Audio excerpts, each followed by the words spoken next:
All right, my man, Farmer D in the house again. How you Um, doing, Lewis? yeah. So we're gonna give some people some time to join on in as we start. Just the same announcements we usually give. If you have questions, post them in the chat. I'm gonna be monitoring the chat as best as I can um, during our conversation. The topic of today, and let me just put that up here um, so we could see it. Let's see, it's actually uh, usually shows right here. Save it. I hope everybody's enjoying this beautiful spring weather. I know I am. Is yeah, gardening like a pro. It's time to enjoy the spring weather. You're right. And who best to share how to gardening tips than someone who plants seeds for a living. All right. Yeah. So if you guys remember, we've had Farmer D in the past talking about his black garlic, good stuff. He's going to give another opportunity for you guys to purchase this product and talk about that. But the topic of the day is gardening. So if you have questions about gardening, if you never started a garden before, I'm sure you have a lot of questions. If you're starting a little garden but you're kind of stuck, this is a place to ask questions. So, but we're going to share the basics and really get you guys head in the right direction. Another thing too, if you are watching this not live, but this is going to be pre-recorded. This is going to be recorded and posted online. You could still interact, but I may not see your questions. Okay, but so anyone who's watching live, you have an advantage because you got a farmer right here who can answer questions about gardening. So I hope you guys interact. Where are you guys watching from? Talk to me. I always like to hear from my regulars. Just say a greeting so I could greet you back. All right. But Farmer D, man, I know you don't want to call yourself a professional when it comes. I call myself a coach. Anybody who says they know everything about farming, they don't really know everything about farming because we're all learning. Yeah, It's an ongoing process. That's humble. Yeah, yeah, and Um, the more mistakes we make, the more we learn. So exactly. I've made my fair share. So that's how we grow and learn from each other. But Mm, first, Lewis, I want to thank those who tuned in last time. It yep. was well received, and I want to thank everybody for reaching out to me, even during the podcast and even after the podcast.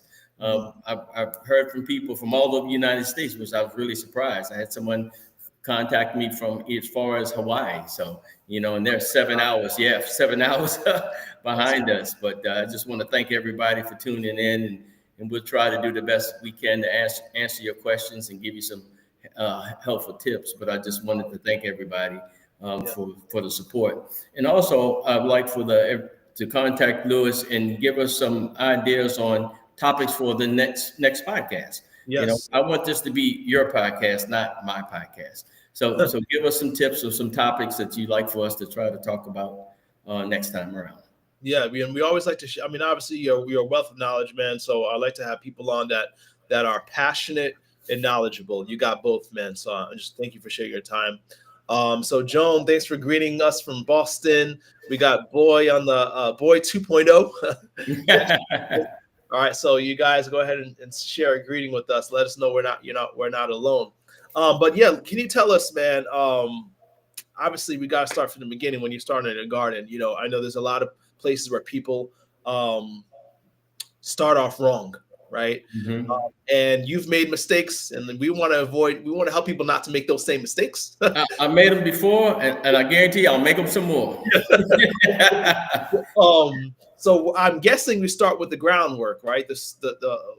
How do we start when we're starting a garden from scratch? It probably depends on the Yeah. situation. Yeah. Sure. Well, I guess the first thing we have the viewers need to find out what type of gardener they want to be.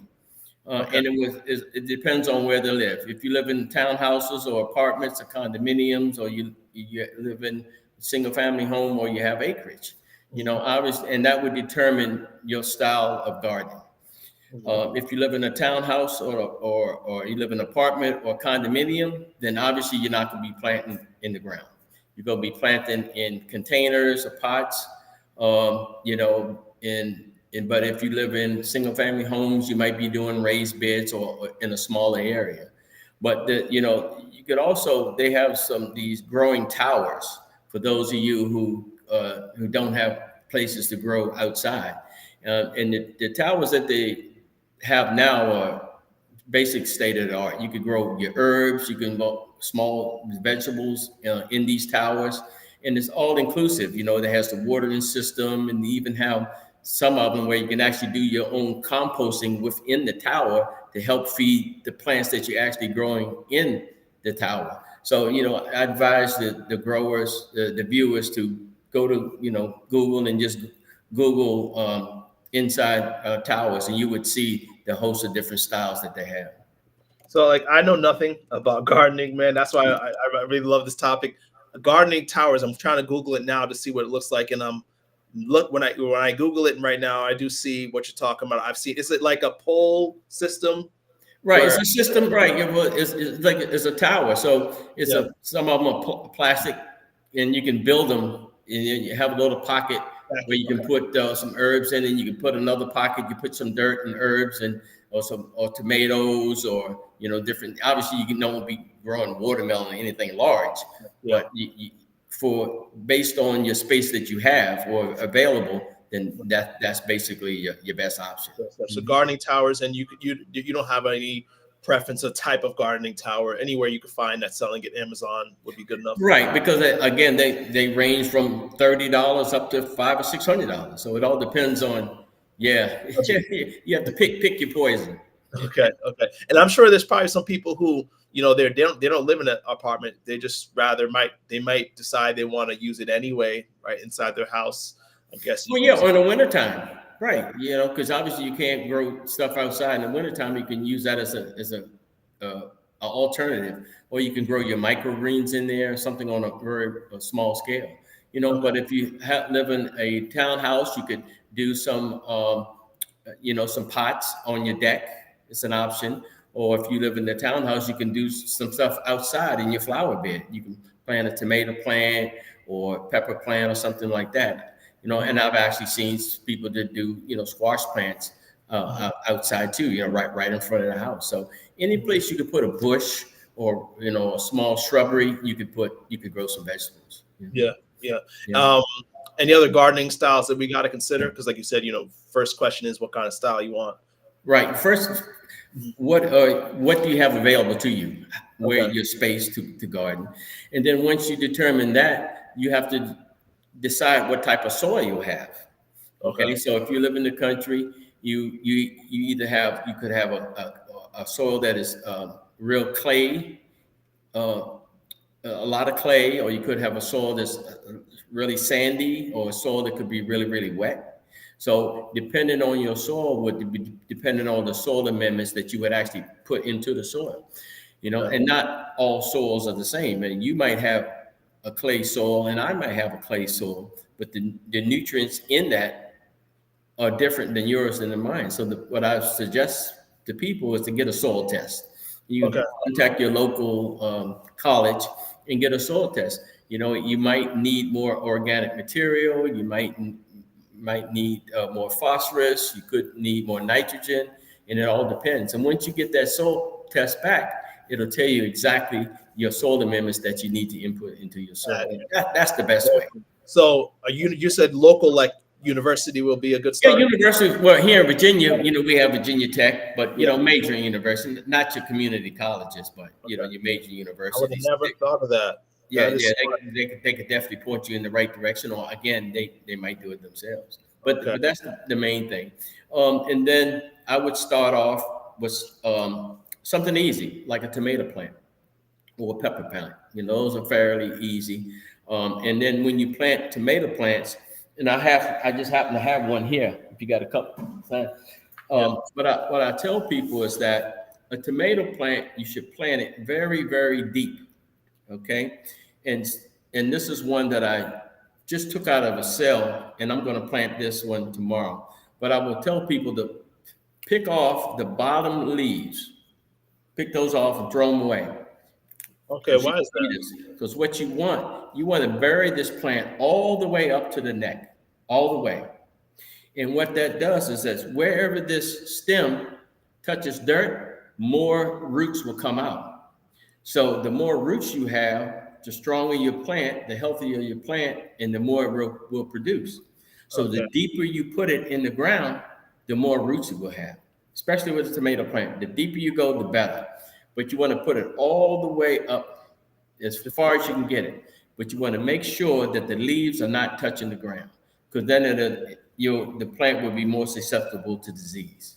So you definitely do not want the leaves of the plant to touch the ground. But that's what I would suggest as far as tomato plants. Again, even this one, I might even take this one off too, But trust me, your plant will love you. So this plant is going to have about a foot of root in the ground. And trust me, you will be amazed of the benefit it will come by having that much roots in the ground. With a tomato plant.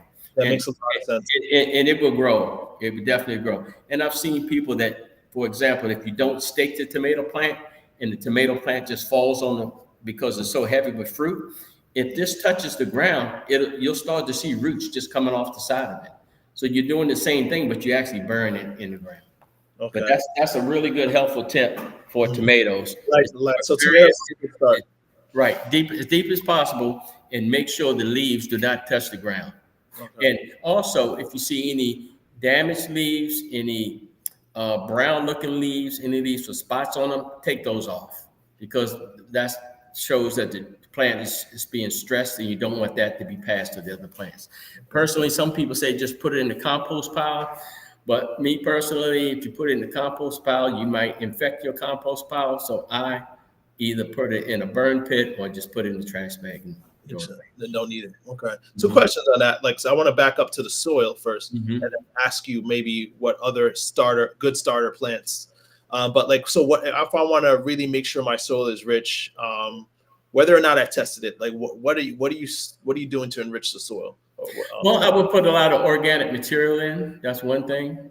I would definitely make sure you pull up all your weeds, because your weeds are actually taking the nutrients out of the soil, taking it away from the plant. I would make sure that I mulch around the plant heavily, because you want to try to keep as much moisture in the ground. Many different types of techniques as far as mulching. Some people just put cardboard down. Just put down a layer of cardboard and then maybe put some mulch on top. And what that'll keep the moisture down, and it'll keep the weeds down too. Or you can use newspaper. Put down a layer of newspaper, a couple sheets of newspaper. But make sure you don't put newspaper that has any color dyes in it. Just the black and white, the newspaper, put that down. But none of that real the advertisements, the gloss, right? The coupons and nothing like that, or just regular mulch, hardwood mulch. I would suggest. Some plants like a more acidy mulch that would be like blueberries or strawberries. But as far as the normal gardening, I would use a hardwood mulch, and mulch it good so the weeds don't come up. And it keeps everything nice and moist. All right, awesome. So I just want to greet some of our people who are commenting in the chat. We have 757 user saying hello, and hello to Farmer D. Hello. Turn up the video speed, says Snoop Dogg's long lost child. All right, I guess I look like Snoop Dogg. That's right. And Rodney Harper says hello. Yes, hello. Thank you for joining in. Guys, if you have questions, I guess everybody so far is just really learning and absorbing, but if you have questions, pour them in. So obviously it depends on the season, probably what you're planting, right? Correct. Start off with what you could plant right now for sure. Well, actually in March, depends on when you live. I'm in Virginia, so we'll just talk about Virginia and then Virginia. We'll go from there. I'm in North Carolina, so I'm imagining northeast coast is probably going to be about close the same. Yeah, March is when you start planting stuff outside, like cold weather crops like greens. You could put your, actually late February, early March, you could put in your potatoes or your onions. Those can go in. But, the problem now is that you really, because of global warming, you can put stuff in earlier. But what happens now, and it affected us about 2 weeks ago, it gets nice in February, then the plants thinks it's summertime. So my peach, my pear trees, my plum trees started to bloom. So they bloomed, it was looking good, and then 3 weeks later we had this frost and killed off all the blooms. So it doesn't look like I'm going to get any fruit from my fruit trees this year because of the frost. So that's just the nature of the environment we're living in today. But potatoes and onions go in early. Usually, it's St. Patrick's Day is when the old timers used to plant the onions and potatoes in. And you could put your cold weather greens and stuff in too, like turnips, kales, collard greens, anything like that. And then after that, you can put in your beets and stuff too. But even now we had a little frost last night, but it wasn't a killing frost. So some of my potatoes, not sweet potatoes, white potatoes, they was probably up about 4 inches, 5 inches, but luckily they didn't get tapped. But 3 weeks ago when we had a frost, it got down to 27 degrees, I believe. I actually had some potatoes in my high tunnel, which is basically a greenhouse without an external source of heat. It didn't get frost inside, but it was so cold it actually knocked the tops of the potatoes off. But they'll grow back. But you just hate to see them up, 3 inches and then get knocked back. But now they're up about a foot. So if you're covering if you're mulching and covering like with cardboard, does that help insulate? Yeah. Let me explain. I didn't explain it properly. You're mulching and covering it, but you're not covering the plant, just around the plant. Just around the plant. Okay, Yeah. gotcha. Now, if you're mulching with hardwood mulch, you put over top the plant where you would bury the seeds and stuff. Yes, but mostly what I'm talking about is mulching is around the plant. And around the plant, between the plant and down in the rows. Okay, yeah, gotcha. You can break it down simple for me. Yeah, sorry for that. Yeah. I've heard sometimes where people, want to plan for the whole year. Are there any resources like where you can find out what grows in your area and what best time of the year to grow certain items, like maybe website? Yeah, and again, in the summertime, May, after the frost, you can put everything in. Usually June. Yeah, June is when you want to put in your sweet potatoes because they're very sensitive. And sweet potatoes, that you put those in as a plant, as a vine started plant. So you want to make sure there's no risk of frost doing that. But basically, after the last frost, and I think now you look at your nighttime temperatures is what you look at. You want to make sure your nighttime temperatures are 50 degrees and above. That's how you determine. But if it dips down into the 20s or into the mid to low 30s, that's where you run into a problem. Okay. Or you could use a row cover, or you could put your tomato plants out. But if you know it's going to get cold or it's going to be frost, you have to cover them with a bucket or so. But if you got 5 or 6 tomato plants, then that's easy. You take a 5-gallon bucket and cover them up. But if you plant 200 or 300 tomato plants, that's not, it doesn't make sense to do that. Okay. And any other plants too that you plant early. I mean, I could have had, cucumbers and squash planted a month ago because it was, 70 degrees. It was perfect. But when I got that frost, game over. And unlike potatoes, they're not coming back. Yeah, you have to start. We're looking at the nighttime temperatures will give you a lot more options as far as planting. Exactly. Yeah. Mm-hmm. Yeah, that's what I look at, the nighttime temperature. Nighttime temperatures. Okay. Mm-hmm. All right. Someone has a question here in the chat. Farmer, and then it was actually D from Soulful Vegan that was greeting us. All right. Farmer D. How you doing, D? I know D. Yeah. She runs some really nice vegan events up and down the East Coast. So yes. Shout out to V. I think she had an event over the weekend down in Virginia Beach area, Hampton Roads, I think. Yeah. This next question is actually something I was going to ask myself. The seeds. So Farmer D someone wants to know where I should get my seeds. How do I know what grows in my area? First of all, my first question would be, what is your area? Okay, yeah, that's a good place to start. Yeah, that's kind of important. But I would say I personally prefer organic seeds from a reputable distributor. I don't buy any GMO seeds. just because that, I prefer to do or heirloom seeds, because what happens if you buy, I'm trying to get to the point where I can reclaim and save my own seeds.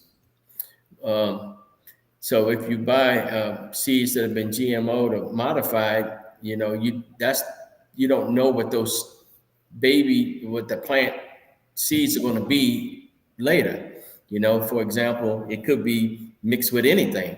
So you might plant those seeds, but it may not be what the parent came from. So I stay away from that. And that's the source of a lot of topics too, and not using genetically modified stuff, or eating fruit that doesn't have any seeds. I mean, how do you how do you replant something that doesn't have seeds? Yeah. Me Generally, personally, I don't. If it doesn't have seeds, I ain't eating it. I'm sorry. yeah, generally that's a good. Yeah, should be concerned, right? Yeah, Especially from a farmer's point of view. right, exactly. Yeah, Um, it's gotta have seeds. are there any? Have you noticed there are any seeds are hard to get that are organic and non-GMO? Um, Not really. I mean, there's a lot of good suppliers out there. I prefer not to advertise for suppliers because they're not paying me yet. So if you want me to be a That's fair. advocate of some of you large seed distributors, you need to contact Farmer D. You got a voice in the channel, man. Right, So yeah, yeah. If you use it. want me to Yeah. start promoting you, you need to contact me and send me some samples and send me some good organic heirloom seeds. Yeah. Mhm. And then you talk a lot of times about supporting local farmers, right? The importance of that. Can you? Well, that's where most of your food comes from. I Yeah. mean, you need to know where your food comes from. It's just common sense, more so now than ever.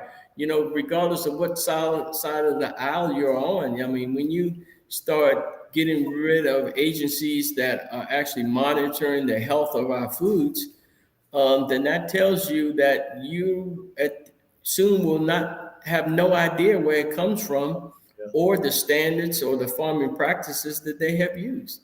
I We could be getting stuff that have used human waste as fertilizer. They actually use human waste to grow some hay and stuff, and yeah, in some areas it might be okay to use human waste to grow your vegetables. And I just, yeah, you really got to watch. I Yeah. go as far as saying that the health of our community is equal to the health of our local farmers, right? The work of local farmers. Yeah, your health is your wealth, like everybody says. And I tell a lot of people, that obviously I'm more fortunate or make more money than I do, but I notice that their eating habits are terrible. And Mm, I tell them all the time, I like, how much money do you want to make to leave to somebody else? But mhm. because of your lifestyle and your eating habits, you're not going to you're not going to be able to enjoy all this wealth you have accumulated. Exactly, exactly.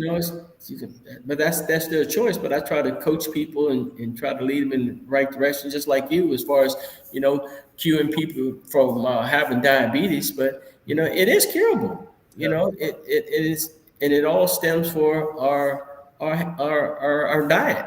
yeah. Whether you want to be a vegetarian or vegan or alkaline base, you have Starts to determine, yeah, starts your with quality of life is what it boils down to.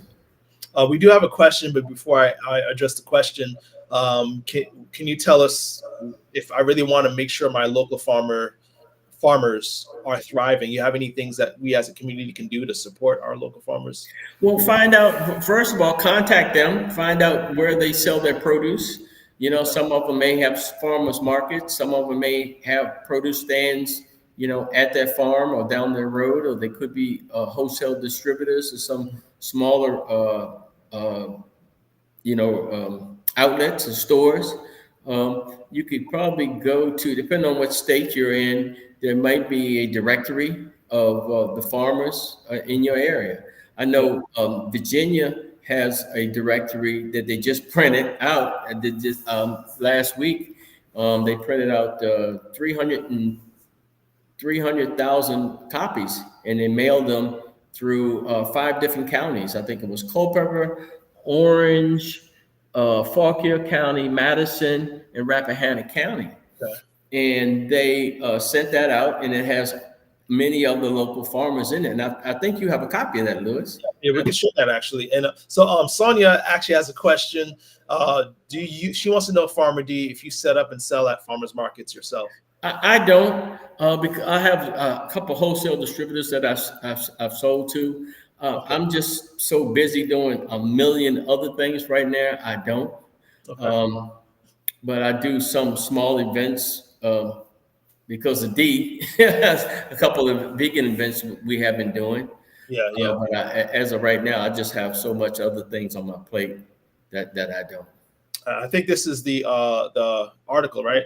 Yes, buy fresh, buy local. Mm-hmm. Yeah. Yeah. So this kind of shows you at the front page right there, my man, Farmer D. Yeah, well, they selected me, and I was really surprised. Yeah. Yeah. And honored for that. That came out, I think, a week or so ago, and it's because I practice what I preach. You know, I believe in supporting local farmers.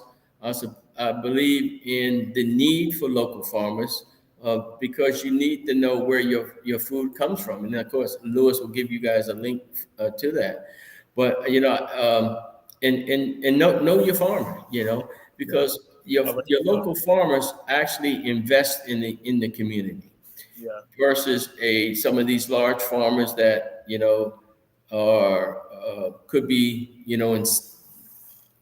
could be in New York, or they could be in Ohio. They're not going to invest in your community. Mm-hmm. So in order to keep them moving in the right direction, we need your help to support the local farmers, and also being involved in your county.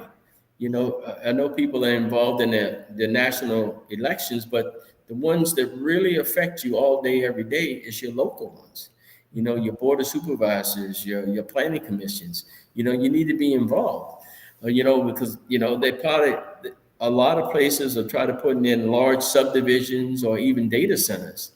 But when they're putting in large subdivisions, 200, 300, 400 houses at a time, what are they targeting? They're targeting farmers. Right, yeah. So now you're going to have less availability to get local farms. The same thing with data centers.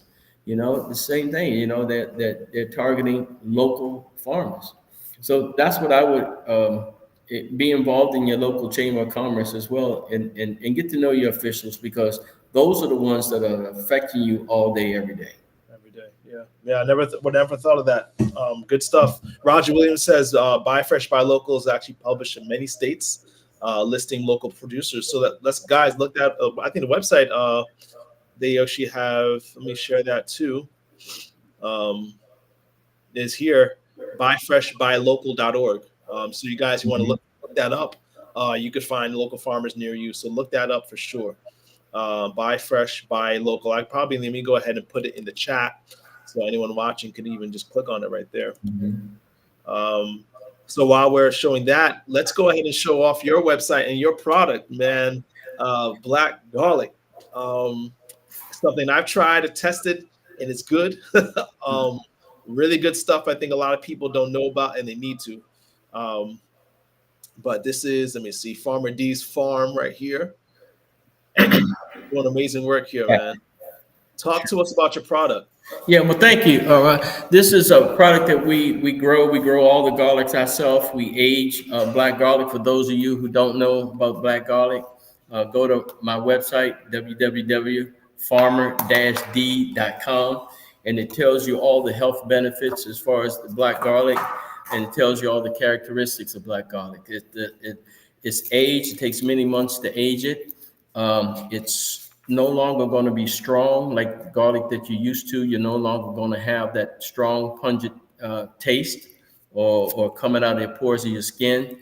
It's going to be soft, and it's going to be sweet like a date or a fig. And I'm pulling a piece apart for you right now, but it is truly black in color. And it's real sticky too. I didn't bring a napkin, but for those who can see, Lewis, there you go. It's really sticky. This is it, and it comes right out of the bulb once we age it. And I'm going to eat some on camera. And I'm Yeah. going to lick my fingers because it's just that good. It does look delicious, man. It is. Trust me, it is. But like garlic is not supposed to be black, Farmer D. No, but it's sweet like a date or fig, and you use it the same way you would do any other garlic or any other herb. So I use it in cooking, or I eat it just like this because it is so nice and sweet. But the health benefits, it helps you with your diabetes, your high blood pressure, hypertension. But and again, I eat it in the morning like a vitamin. We sell it in the small containers, the single serving, and again, it has about 7 or 8 cloves in there. And me personally, I eat a clove, not a whole bowl, but just a clove in the morning like a vitamin. But we also sell. Sorry to cut you off. Someone actually corrected me on your website, and I guess sorry? we're so caught up in our conversation, we didn't notice that I put the wrong website up. Oh, well, that's okay. It's a slight. It's www.farmer, farmer-d.com. There you go. I see it now. Thank you, Louis. Let's do the right one. Yeah, that's good. That's supposed to be actually show you the people what it looks like there, but yeah. But I also sell the chef packages too. Yeah. So that's what it's going to look like when it pops up on the screen. Right. Thank you, Louis. But yeah, we also sell chef packages. So we sell a lot to restaurants and chefs. They buy larger quantities, and this chef package is 1 pound, 1 ounce. 1 pound, 2 ounces. I'm sorry, but that's the way we normally try to sell it to ship, because it doesn't make sense to just send one. Yeah. We're going to run a special offer tonight because we're basically at the end of the season and we're almost out. But I have a few more chef packages left. I have 2 for the first 2 people who contact me. You go to my, you can email them directly at don@farmer-d.com. That's don@farmer-d.com. And we'll ship anywhere in the United States. One fee will do $59 for this. Plus, you get a shirt. You get a choice of a shirt. Yeah, you get a shirt. And this one says, Black is beautiful. Love it. Logo and all. And you don't have to call me, email me, let me know what size. Okay. Or you can do this one. It's a different one. It says, the blacker the garlic, the sweeter the taste. And I'm gonna just leave it just like that. Okay, I love it. All right. So yeah, so I have 2 self packages. So the first 2 people that contact me will get that shipped in the mail. Yeah. And this is good stuff for your health. I mean, we had a conversation with somebody at the last Wellness Expo at Howard University, where a woman was talking about her blood pressure improving using just something simple like in your black garlic. So yeah, there's so many other health benefits, but it just helps to know that it tastes good, as well. Yeah, it does. Yeah, it does. I mean, the people that I give samples to, they ask me, what do I add to it? I'm like, I don't add anything. They say, but it's sweet though. What do you make? No, it's just, it's the technique that we use to age it. And that's the difference. And I'll show you, I just pulled this garlic out this is today. And this is just fresh garlic. You won't see this in the store because people normally don't pull garlic out of the ground like this. But I wanted to show the viewers what it looks like. It basically looks just like an onion. Okay. But the benefit of this is that you get the garlic flavor, but it's not going to be really, really strong like a garlic until it matures, because later it'll bulb up. It'll get bulb up. But you can actually take this and cut it and add it to your dishes just like you would do a leek or a spring onion. But again, it's just the benefits. It's just another way of having garlic. But garlic has many different benefits, and you can use it many different ways. It's flexibility. But again, my website has 20 different recipes to choose from.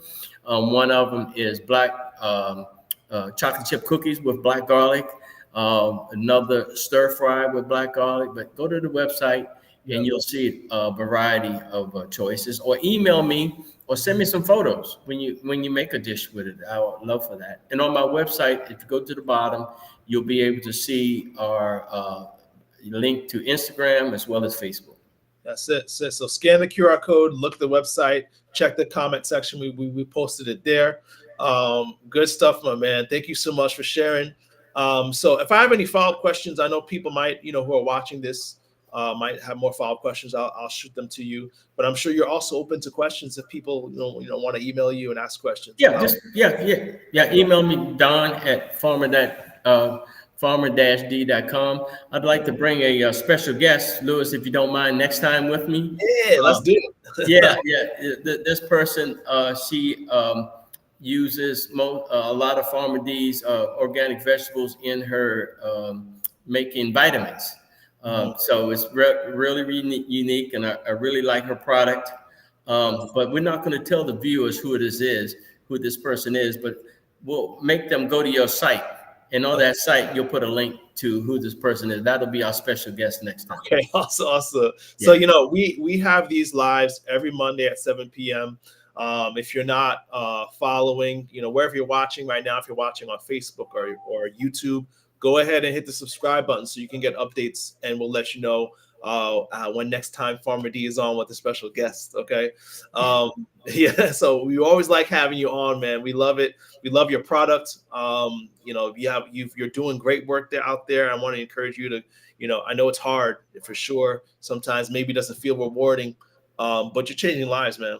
Well, it was rewarding when I had a customer come up to me at the last event and said she was so happy to see me there, and the product that she purchased from me actually made a difference. So, for me to hear that makes me get up early in the morning. Makes me, because I'm adding quality of life to someone, and for that reason and that reason only, it's worth it. We have to help each other in this environment, especially more so now than ever, especially with our food. It disturbs me that in some areas we have food deserts. I mean, how is that possible?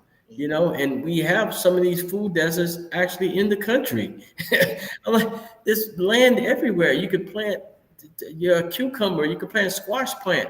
How is it possible that people don't have access to fresh vegetables? It just blows my mind. Yeah. But we just each one teach one. That's why we're here. That's why we're doing what we're doing. And so a special thank you to everyone watching tonight, all of our guests. Thank you for your comments and questions. Right. And as I always close off, beloved, I pray above all things that you may prosper and be in good health, even as your soul prospers.